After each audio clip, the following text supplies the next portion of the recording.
தேமுதிக பொதுச் செயலாளர் பிரேமலதா, முன்னாள் அமைச்சர் RB உதயகுமாரனுடைய சந்திப்பு அரசியல் ரீதியாக கவனம் பெற்றிருக்கிறது. தொடர்பான கருத்துக்களை பகிர்ந்து கொள்வதற்காக மூத்த பத்திரிகையாளர் திரு பிரியன் இணைகிறார். அவரோடு பேசலாம். சார் வணக்கம். வணக்கம். கிட்டத்தட்ட 1 மணி நேர காத்திருப்புக்கு பிறகு இந்த சந்திப்பு நடந்திருக்கு. அதே நேரத்தில் இதுல கவனிக்க வேண்டிய விஷயம், அதிமுகவினுடைய முன்னாள் அமைச்சர் ஒருத்தர் சந்திக்க போகிறார். அந்த கட்சியினுடைய வாக்குச்சாவடி முகவர்கள் கூட்டம் நடைபெற இருக்கக்கூடிய மண்டபத்தில் போய் சந்திக்கிறார். இருந்தாலும் இந்த சந்திப்பு தனி அறையில நடக்கல, மேடையில பொதுவெளியில சந்திச்சிருக்கிறாங்க. பிரேமலதாவுடைய இந்த நகர்வை எப்படி புரிஞ்சுக்கலாம் சார்?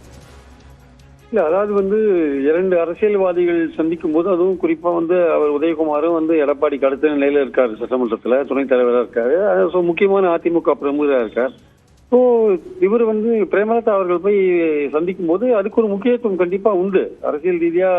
ஏன்னா தேமுதிக அதிமுக கூட்டணியிலிருந்து வெளியில வந்திருக்கு. நேற்று தான் பிரேமலதா என்ன பேசினாங்க, எங்களை தேமுதிகவை தொடர்ந்து ஏமாற்றி கொண்டிருக்க முடியாது அப்படின்னு பேசினாங்க. அவங்க பேசின விஷயம் என்னன்னா, ராஜ்யசபா உறுப்பினர் பதவி தேமுதிக கொடுப்பதாக ப்ராமிஸ் செய்யப்பட்டது அதிமுகவினால பார்லிமெண்ட் எலெக்ஷனுக்கு முன்னாடி கூட்டணி அமைந்த போது.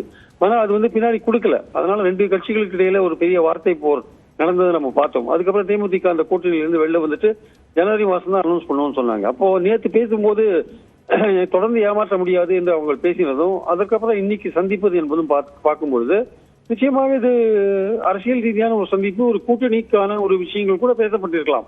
ஆனால் இடையில் வந்த வதந்தி என்னன்னா, தேமுதிக திமுகவோட ரொம்ப நெருங்கி போயிட்டு இருக்கு, தேமுதிக திமுக பற்றின அரசு பற்றின விமர்சனங்கள் ரொம்ப குறைவாக்கிடுது, ரொம்ப பேசுறது இல்ல அப்படின்ற விஷயங்களும் வந்தது. அதே சமயம் பிரேமலதா நேற்று என்ன சொன்னாங்க, தோழமை கட்சி எல்லாருமே எங்களுக்கு தோழமை கட்சிகள் தான், யாருமே எங்களுக்கு எதிர்கட்சிகள்லாம் கிடையாது அப்படின்னு ஒரு வார்த்தையும் சொன்னாங்க.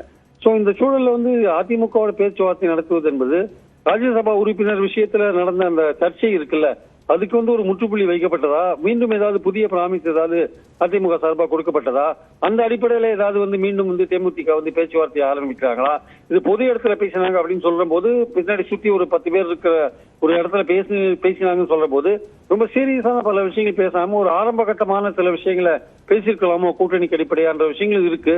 இருந்தாலும் பிரேமலதா அவர்கள் நாளைக்கு இன்னொரு பேட்டியில நட்பு ரீதியான சந்திப்பு அப்படின்னு சொல்லிட்டாங்கன்னா அது என்னன்னு பண்றதுன்னு சொல்ல முடியாது. ஆனால் இது எல்லா அரசியல்வாதிகள் சந்திப்புக்கு முன்னாடி ஏதோ ஒரு அரசியல் இருக்கதான் செய்யறது. அந்த அரசியல் கூட்டணி அரசியல் என்பதை பிரேமலதா சொன்னாதான் நமக்கு தெரியுமே தவிர, மற்றபடி நம்ம யூகத்துலதான் நம்ம பேச வேண்டிய ஒரு கட்டாயம் இருக்கிறத நான் பாக்குறேன். நன்றி திரு பிரியன், இணைப்பிலிருந்து கருத்துக்களை பகிர்ந்து கொண்டோம்.